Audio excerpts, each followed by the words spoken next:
Welcome back to another episode of the Bear Trap on the Boomer Bust channel. This is a Bears podcast by a Bears fan. And today I'm talking about Matt Nagy's staff and how important are they? So just really want to talk a little bit about the staff that he's put together, and then also talk about how important it is, or if it really is that important, to put that staff together right the first time. So first off, of course, I want to apologize. It's been a while. Because right after the last episode, I've been sick and it took me over, and I've been fighting that for over a week, and I'm just now to the point where I'm able to, record again and have my voice back. So thankfully, it's almost over. So, bear with me if, the quality of my voice is not there, or if I start choking and coughing and dying. But anyway, back to our Chicago Bears. Matt Nagy put together a staff of coordinators, which was the main part that everybody was looking at, and then of course they're filling out position. And everybody was wondering, with Matt Nagy's age, would he be able to find people if he knew enough people in the league to able to put the staff together?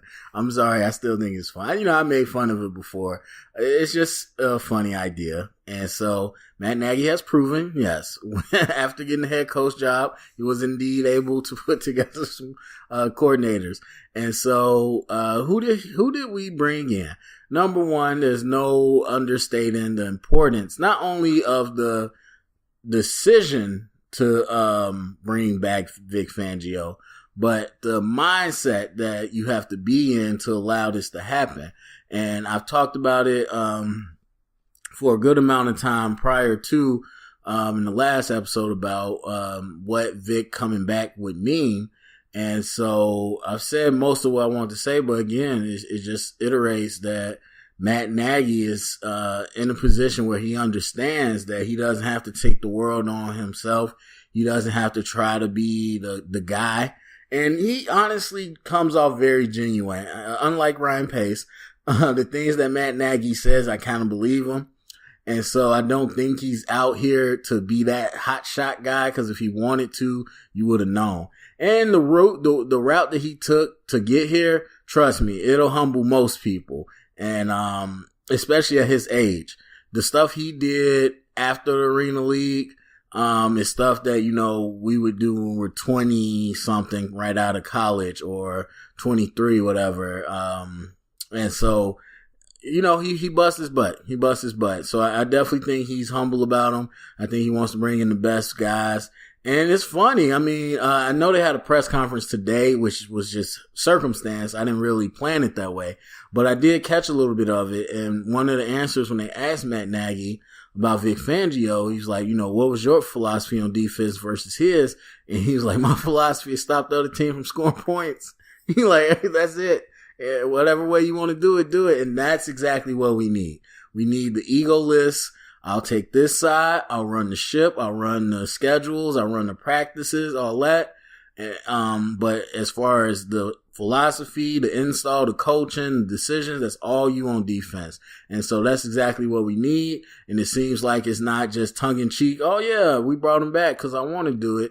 No, it seems like he's just genuinely excited to have things structured that way. So that's the biggest one. Then we go over, and I've always pronounced his name wrong, but Mark Helfrich from Oregon, the former coordinator at Oregon, and then former head coach at Oregon once Chip Kelly left. He comes in as the offensive coordinator, never been in the NFL before, been a college guy, which is fine. But there's a lot of interesting things that come up when you look at that pick. And it's not because of the whole quarterback tree, because I heard that a little bit, and it's funny. I'm like, Oregon ain't got no quarterback tree. What are y'all talking about? Yeah, they all look good when they was there, but that's about it. And so this whole Chip Kelly system, this whole speeded up system, this whole spread, RPO, all these key tag words you're going to hear, what does it all mean getting Mark Helfrich? Honestly, I'm not sure coaching wise.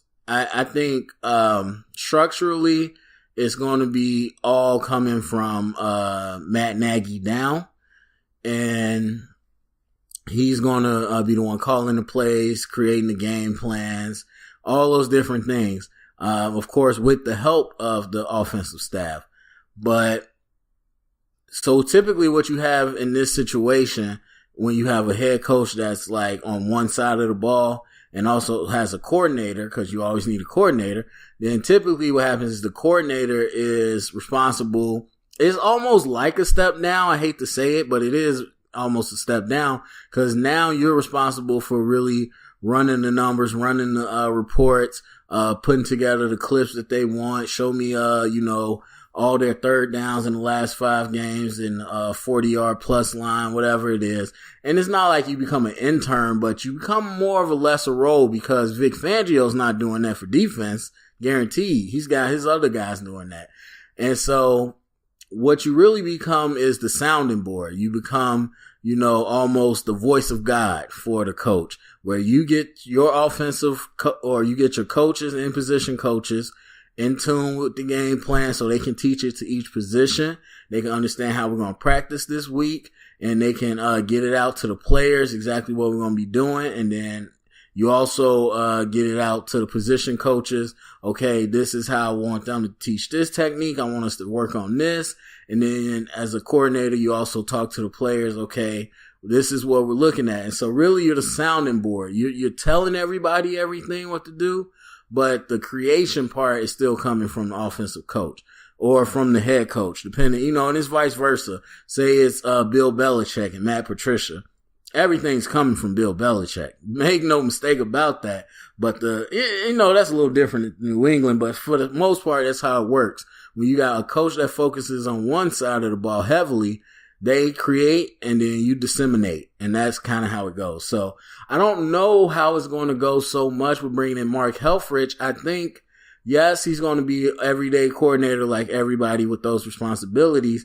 But I think he brings in the value of his input into the creation system. And so I think that's why they brought him in, because he's not, even if there's a coach that's a great communicator, we don't know about him. And even if we did, I don't think Mark is one of them. It's like, oh man, this guy's amazing at really running meetings. We don't know about it. And so I don't think they brought him in for that reason. And so I think anybody can run that.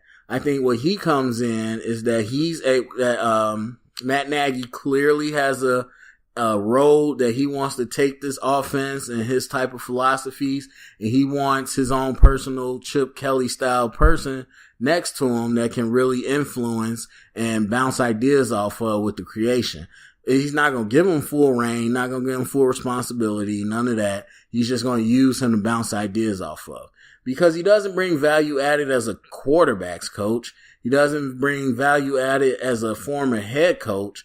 He doesn't, bring much value added to any of those things besides his scheme creation. So I think that's really why he was brought in. And then we got, people want to talk about the special teams coordinator. We've had good special teams coordinators here before. I don't know. I think, that's going to be what it is. We all know the connections they have with each other and with the Bears. So that was an exciting thing. It feels good, but I don't expect much to be different. And I say that for most special teams. I don't know, man. I think it is on coaching, but it's a real mixed bag, because that is really training these people to do exactly what they need to do, but at the same time is having the talent and players that accept that role. And that becomes more of a GM's type job than a coach's type job. So he's here. Cool. I keep thinking it's not DiFilippo. It's another special teams person that everybody wants. And, I know Tabor's one, he's one of his descendants, not descendants, but one of his, off his coaching tree. So people are excited about him. And I can't remember that guy's name for the life of me.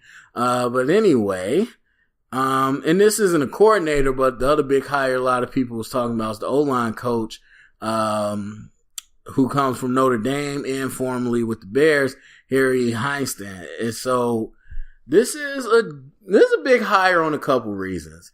And it's so short term, I admit it, but I'm telling you, these are really glamour picks. These are good picks for football reasons, but they're glamour picks for a lot of reasons. Because with Vic, yes, you bring Vic back. People wanted him back. The players like him.